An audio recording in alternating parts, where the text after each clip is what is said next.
Hola, ¿qué tal? Sean bienvenidos a un nuevo video del canal y en esta oportunidad te enseñaré la forma literal de los idiomas y por qué es muy útil y práctico aprenderlos de esta manera. Por tanto, vamos a iniciar.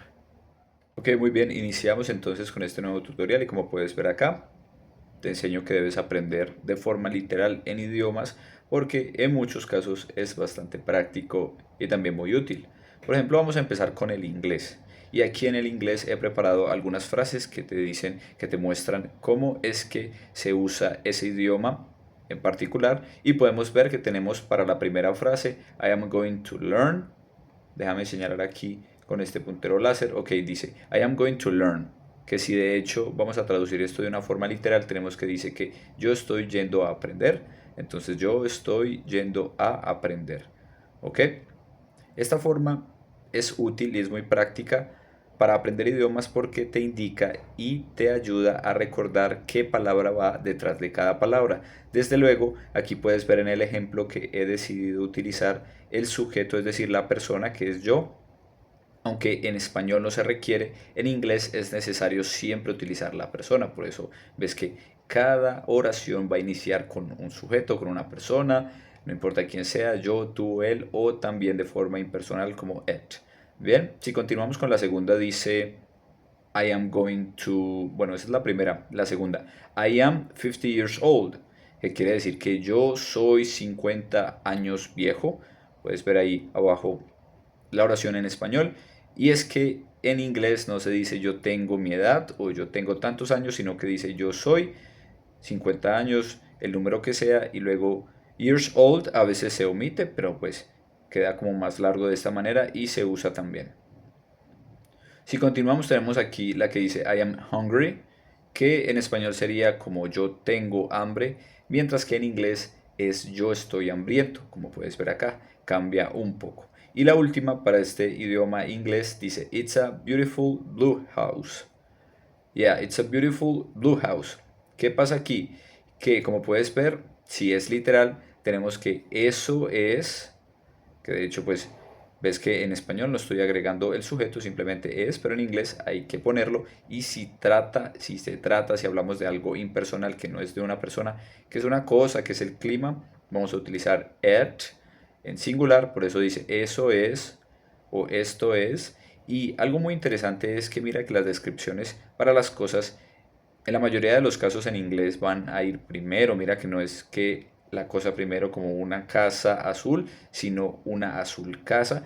Y además le agregamos otra descripción que sería beautiful. A beautiful blue house sería es una hermosa azul casa. ¿Bien?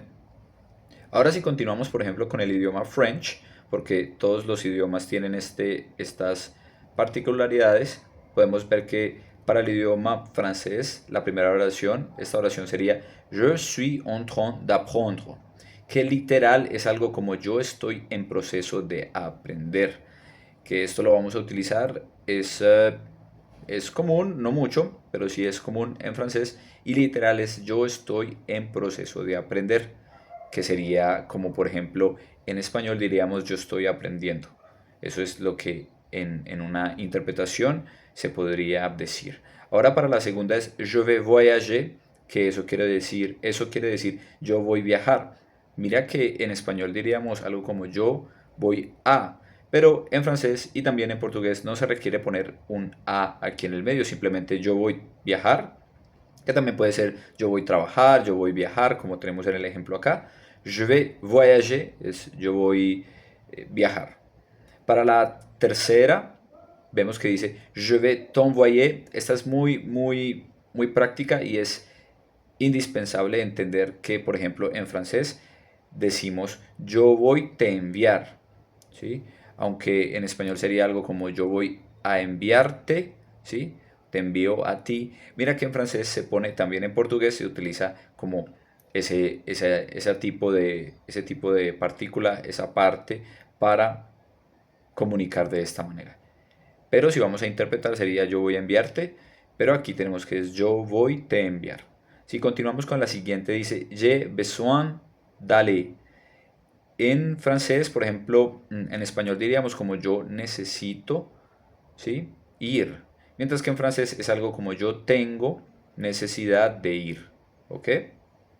Muy importante. La que sigue dice la voiture, que también algo que hay que empezar si estás aprendiendo francés o si planeas aprender francés, lo ideal es que entiendas que hay vocabulario que es femenino que para nosotros va a ser masculino. Para nosotros sería algo como el carro, pero para ellos es la carro o la voiture como vemos aquí. Bien, continuando entonces con el portugués, vemos que... Vamos a ver algo aquí, ok. Continuamos entonces, seguimos con el portugués y para este idioma vemos que el portugués es bastante parecido en muchos casos en su estructura al francés. Tenemos entonces aquella que te mencionaba, eu vou trabalhar. Ah, bueno, muy importante antes de seguir ahí, para lo que es el inglés, tenemos que utilizar lo que es el inglés y el francés, tenemos que utilizar siempre la persona para empezar a hablar, ¿sí? Para escribir, para decir cualquier cosa. Vemos I am going, en francés je suis, mira que siempre se está utilizando. Sin embargo, en portugués no es necesario, como puedes ver en el ejemplo número 2, no es necesario usar la persona o el pronombre o la cosa para hablar, ¿ok? Al igual que el español, que no es necesario utilizar la persona porque solo con la conjugación ya sabemos. Ahora con esa primera oración, si vamos a ella, dice eu vou trabalhar o vou trabalhar, que quiere decir que yo, como veíamos en francés, voy a trabajar, ¿sí? Yo voy, bueno, aquí fallo un poco, sería yo voy a trabajar, como puedes ver acá, pero no tienes que utilizar simplemente voy a trabajar, o voy a viajar, voy a estudiar, la que sea. Si continuamos tenemos la segunda que dice pode me dizer se quiser. Esto es muy práctico en portugués, por eso es uno de los idiomas que más me llaman la atención, porque como puedes ver acá, perdón, dice puede me decir si querer. ¿Ok? Muy interesante, muy útil porque dice puede me decir, esto es como al revés, no es decirme, sino me decir. Y algo interesante es que mira que dice se quiser o si querer. Muy importante y muy fácil esto, que de hecho me ayudó mucho a aprender portugués, porque mira que la siguiente acción que tenemos acá no tenemos que conjugarla, como decir si usted quiere o si quieres. No, vamos a tomar como esa acción como si fuera literal en un verbo, digamos, cuando está en infinitivo, que es los verbos normalmente sin conjugación, sin persona, y ya. Entonces puede me decir sí querer, ¿ok? O también en algunos casos es sí poder. Entonces me parece que es muy muy fácil y muy práctico, más resumido que lo que sería el español. Ahora si continuamos también pasa lo mismo del francés, que digamos, en el español sería un viaje, pero en portugués es uma viagem, es decir, una viaje. Debes saber que van cambiando algunas palabras, que eso es claro, que también pasa en otros idiomas como el alemán, perdón. Ok, seguimos entonces, tenemos la última que dice teño feito hizo, muy práctico porque literal es tengo hecho eso, ok. No sería, por ejemplo en español tenemos el yo he hecho, vamos a conjugar esa acción de haber, pero no, en portugués simplemente la misma de ter, de tener, y es como tengo hecho, tenemos o tengo salido, tengo estudiado y así. Bien, ahora vamos con la última que quiere decir que tiene este idioma que es italiano, y aquí vemos otras formas que lo ideal es que lo aprendas de forma literal. Y la primera es yo o lavorato, que no es como yo trabajé, sino, bueno, aquí mira, también tengo de nuevo el error, pero es prácticamente lo mismo, aplica para los otros, para todos los verbos. Por ejemplo, dice aquí yo he viajado, que pues aquí simplemente dice laborato, que es trabajado, pero también aplica igual. Lo que quiero decir es que no es tanto como yo he viajado o yo he trabajado, digamos, en español, porque como ya lo sabes, sería algo como trabajé, viajé, mientras que en italiano es más como yo he trabajado, he salido, he estudiado de esa manera. La segunda dice, Io sono andato. Muy interesante esta forma de hablar también para ellos, que es como yo soy ido. ¿Ves? Yo soy ido, que quiere decir, para interpretar es yo fui, ¿sí? O yo he ido a tal lugar. También pasa para nacer, la acción nacer, que, bueno, mira aquí que pongo también la A, porque puede ser, si fuera femenino, es io sono andata, y masculino sono andato. Para la que sigue, soy, yo soy nacido o nacida, tenemos entonces que es sono nato, sono nata. Bien, es un poco diferente, pero así es, y va a cambiar pues con algunas acciones que si quieres aprender italiano, hay dos acciones principales que tienes que aprender, que son essere, digamos ser, estar, y también haber, tener. Algo muy interesante, por ejemplo, en italiano se dice il calcio, no, o sea, esta es la palabra que se utiliza para decir fútbol, ¿ok? No se utiliza fútbol, sino calcio, il calcio. Hay algunas palabras que solo hacen parte de lo que sería ese idioma en cuestión. La última es algo interesante que ellos hacen, y es que cuando hay una palabra, también pasa en francés, cuando hay una palabra que empieza con vocal, vamos a unir ese artículo con la palabra. Por ejemplo, mira que sería algo como decir la amigo, la amiga. Bien, esto lo hace para que sea una forma mucho más armónica en ese idioma, en francés y en italiano. Y dice, por ejemplo, aquí en italiano sería l'amico, l'amica, que es el amigo o la amiga. Y si de una forma literal lo traducimos, sería algo como el amigo, la amiga. Bien.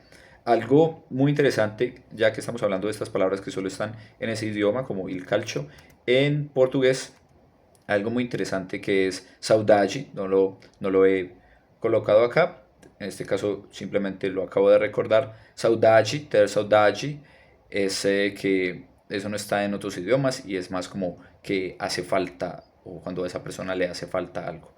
Si te interesa este tipo de vocabulario, en un próximo video puedo hacer algo al respecto. ¿Ok?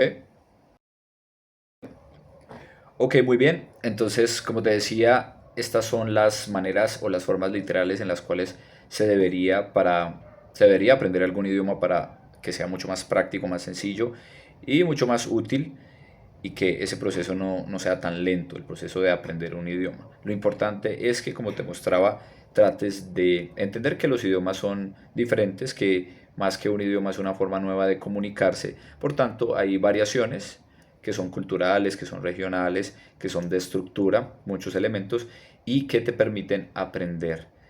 No se trata, por tanto, entonces de criticar el idioma o de decir por qué se habla así, por qué es tan diferente, sino entender que esa es la forma de comunicarse en ese idioma, que también, además, incluso en español tenemos diferentes formas de hablar, tenemos esas maneras también que pueden ser extrañas para decir cosas, pero como ya lo sabemos, como ya sabemos español o el idioma, el primer idioma que tengas, el que sea, entonces no le prestamos atención, lo damos por sentado y decimos que prácticamente es algo normal. Como no lo sabemos o no somos conscientes como de eso en nuestro primer idioma, entonces por tanto nos va a parecer muy raro en otros idiomas. Pero es simplemente el ejercicio, repito, de no criticarlo, de entender que es así y aprovecharlo, y te aseguro que de esa manera puedes aprender mucho más rápido. Eso es todo por este video. Recuerda suscribirte y activar las notificaciones para que recibas más contenido como este. See you next time.